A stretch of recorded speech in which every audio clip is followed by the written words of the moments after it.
Hello అండి, అందరికీ నమస్కారం.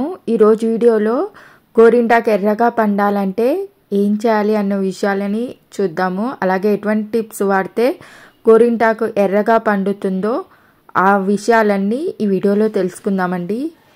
ముందుగా గోరింటాకు బాగా లేతగా ఉండకూడదు, బాగా ముదురుగా ఉండకూడదండి. ఇక్కడ నేనైతే గోరింటాకు తీసుకున్నాను. అలాగే కొంచెం పండుగా ఉంటాయి కదా ఆకులు, అలా కూడా ఉండకూడదండి, అవి కూడా తీసేయాలి. ఇలా ఇంకా పెద్ద పెద్ద కాడలు ఏమన్నా ఉన్నా తీసేయాలి. చిన్న కాడలు అయితే పర్వాలేదండి, మిక్సీలో వేసినా అవి నలిగిపోతాయి.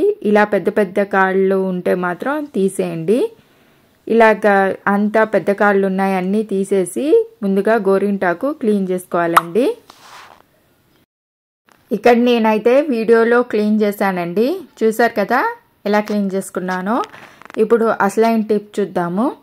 ముందుగా నేను ఇక్కడ బిర్యానీ ఆకులు, 1 స్పూన్ కాఫీ పొడి, కొంచెం లవంగాలు తీసుకున్నానండి.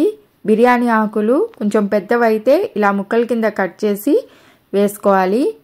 అలాగే లవంగాలు కూడా యాడ్ చేసుకోవాలి. లవంగాలే మెయిన్ అండి. లవంగాలు వేసుకుంటే బాగా ఎర్రగా పండుతుంది. ఇంకా కాఫీ పొడి ఏదైనా పర్వాలేదు, సన్ రైజ్ అయినా సరే, నెస్కాఫే అయినా సరే, ఏదైనా సరే అలాగా వేసుకొని కొంచెం వాటర్ వేసుకొని స్టవ్ మీద పెట్టుకొని కొంచెం ఒక మరుగు వచ్చేంత వరకు ఉంచుకొని ఆఫ్ చేయాలండి. ఇప్పుడు ఈ వాటర్ కొంచెం బాగా చల్లారిన తర్వాత అప్పుడు మనం గోరింటాకులో వేసుకొని గ్రైండ్ చేసుకోవాలండి. బాగా చల్లారనివ్వండి, కొంచెం గోరువెచ్చగా ఉన్నా పర్వాలేదు. ఈలోపు మిక్సీ జార్ తీసుకొని అందులో గోరింటాకు వేసుకొని ఒక నిమ్మకాయ చిన్న ముక్కల కింద కట్ చేసి, ఇక్కడ వీడియోలో చూపించాను కదండి, ఇలా ముక్కల కింద కట్ చేసి వేసుకోవాలి. అలాగే 2 స్పూన్స్ పంచదార వేసుకోవాలండి. ఇక్కడ నేను పంచదార వేసాను, మీ అందరికీ తెలిసిందే కదా పంచదార వేసుకుంటే గోరింటాకు చాలా ఎర్రగా పండుతుందని. ఇక్కడ 2 స్పూన్స్ యాడ్ చేశానండి. ఇప్పుడు మరిగిన కషాయాన్ని ఇలా ఫిల్టర్ చేసి వేసుకున్నాను. చల్లారాలండి, చల్లారిన తర్వాత వేసుకొని ఇప్పుడు దీన్ని గ్రైండ్ చేసుకోవాలి. బాగా ఎక్కువ కషాయం ఉంటే దాన్ని ఎక్కువగా వేయండి, చూసుకొని వేయండి.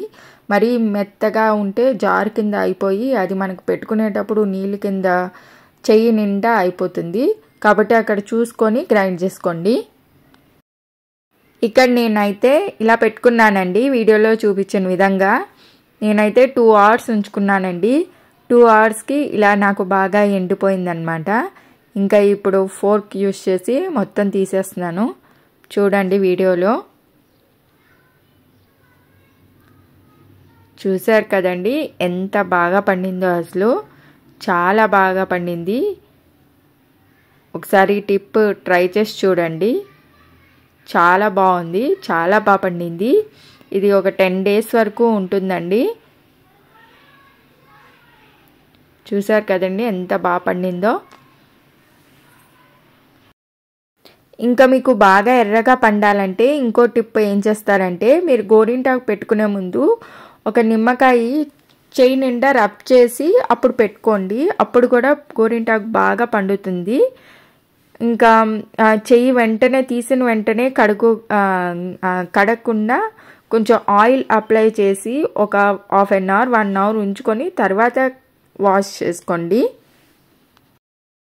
ఇదండి ఈరోజు వీడియో. ఈ వీడియో నచ్చినట్లయితే మరిన్ని మంచి వీడియోస్ గురించి లైక్ చేసి, షేర్ చేసి, సబ్స్క్రైబ్ చేసుకోండి.